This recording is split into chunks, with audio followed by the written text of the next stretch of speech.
बच्चे के चाचा जी हमारे साथ मौजूद है, देख सकते हैं दिव्यांग हैं, दोनों आंखें इनकी नहीं है, ये दृष्टिहीन है, देख नहीं सकते हैं। ऐसे हालत में वो लड़का ही एकमात्र इन लोगों का सहारा था, लेकिन अब वो सहारा इनसे भगवान ने छीन लिया। चाचा जी से भी कुछ बात करते हैं। कब की घटना है? कल का घटना है, कल का घटना है। कमाने वाला घर में और वही लड़का था। अभी और कोई कमाने वाला नहीं है। एक प्रशासन से मैं कहेंगे हमारे बाबू का कैसे मारा, हमें चाहिए mobile number, account number, IFSC code वगैरह सारा डिटेल डाल रहे हैं। आपसे जो कुछ भी सहयोग हो पाए, 10 रुपये, 20 रुपये, 100 रुपये, 50 रुपये, इनका सहयोग करें।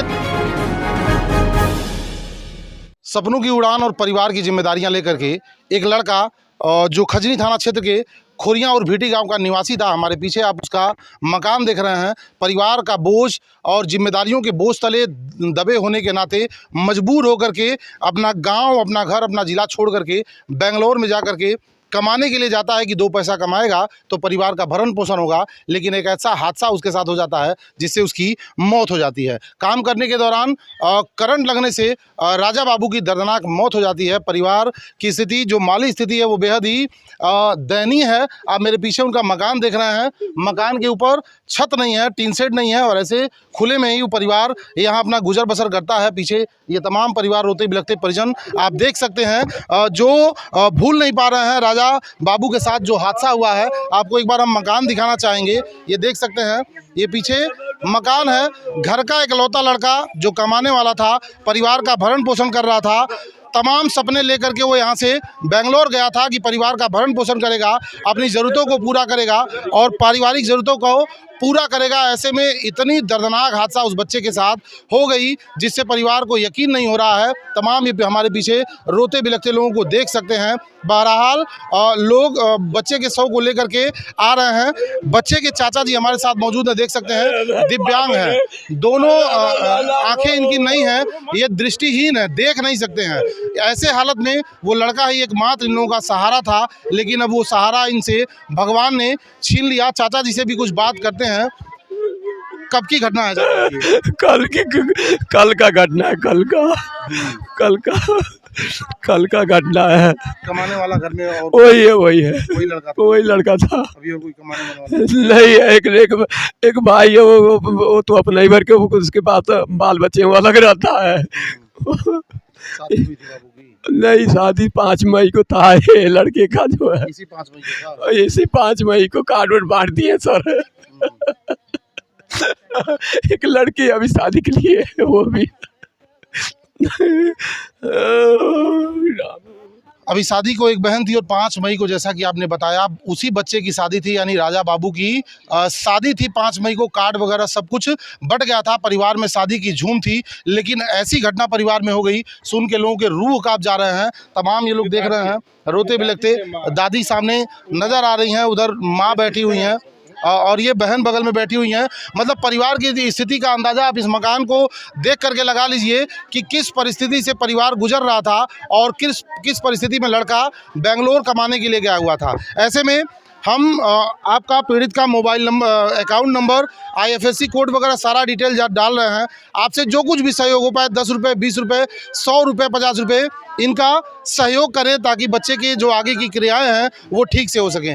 शासन प्रशासन से क्या मांग करना चाहिए? शासन प्रशासन से मैं कहेंगे हमारे बाबू का कैसे मारा, हमें चाहिए यही बता दीजिए, हमें कैसा मारा है हमारे बाबू, और हमें कुछ नहीं चाहिए। पोस्टमार्टम हमारे सरकार करवा दे हमारे बाबू का, और हमें कुछ नहीं चाहिए मैया। आप लड़के के बारे में कुछ बताएंगे क्या घटना? हम सर, ये हमारे रिश्ते में हमारी मौसी लगती है, हमारे मौसी का नाती है, और मैं सरकार से यही गुजारिश करूंगा जे इस जो सरकार द्वारा जो चलाई गई सुविधा है उसको हर हालत में इस परिवार के पहुंचा। इस परिवार जितना गरीब हम तो जानते हैं दुनिया में कोई नहीं होगा।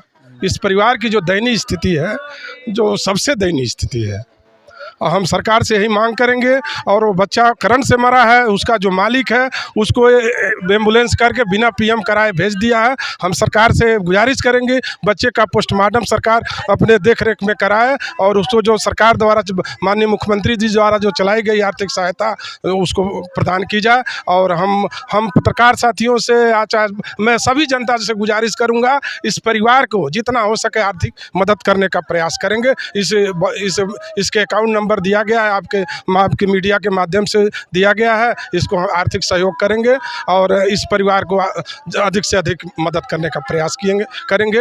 ये अकेला एक कमाने वाला एक लड़का था और इसके अलावा इसका एक चाचा है, विकलांग है। 20-25 साल पहले इसके पिताजी की मृत्यु हो चुकी है। इसके पिताजी इसकी 4 बहनें हैं, जिसमें 3 का शादी हो गया, एक अभी शादी करने, 5 बहन है और 4 का शादी हो गया, एक अभी शादी करने के लिए बाकी है। उसी के जिम्मे उसकी शादी 5 मई को निर्धारित थी, कार्ड भी बच चुका था। अब शादी के अलावा शादी क्या होगी, अब उसकी जनाजा ही निकल गया यहाँ से। तो हम यही आपसे अनुरोध करेंगे, आप अपने मीडिया के माध्यम से इस परिवार को जितना हो सहयोग कराने का प्रयास करेंगे और शासन तक हमारी इस अबला परिवार की बात शासन तक पहुंचना चाहिए।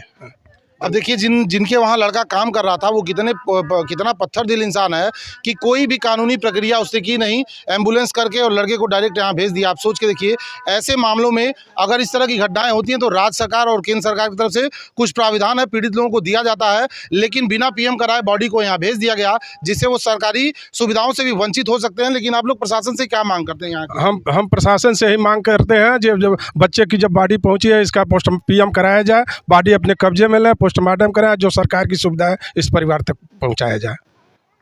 चलिए, इस वीडियो को अधिक से अधिक शेयर करिए ताकि एक पीड़ित परिवार को थोड़ा सा सहयोग हो सके। एक बार और आपसे कहना चाहेंगे कि इनका अकाउंट नंबर और IFSC कोड जो भी है हम इस वीडियो पे लगा रहे हैं, जितना आपसे सहयोग बन पाए इस पीड़ित परिवार का सहयोग करिए, क्योंकि हालत आप लोगों के सामने है, कुछ छिपा नहीं है। इस मकान को देखिए, इस मकान को देख करके अंदाजा लगाइए कि इस परिवार की स्थिति क्या रही है और किन मजबूरियों में लड़का अपने गाँव, अपने घर और अपने जिले को छोड़ करके बाहर कमाने गया। एक बहन की शादी करनी थी, पिताजी की भी मृत्यु लगभग 20 से 25 साल पहले हो गई है। सारी जिम्मेदारियां बच्चे के ऊपर थी। जिस परिवार में शादी था वह शादी अब माताओं के माहौल में बदल चुका है। इस परिवार पे दुखों का पहाड़ टूट पड़ा है। इसलिए आप सभी से विनम्र निवेदन है कि जितना हो सके इस परिवार का अधिक से अधिक मदद करें।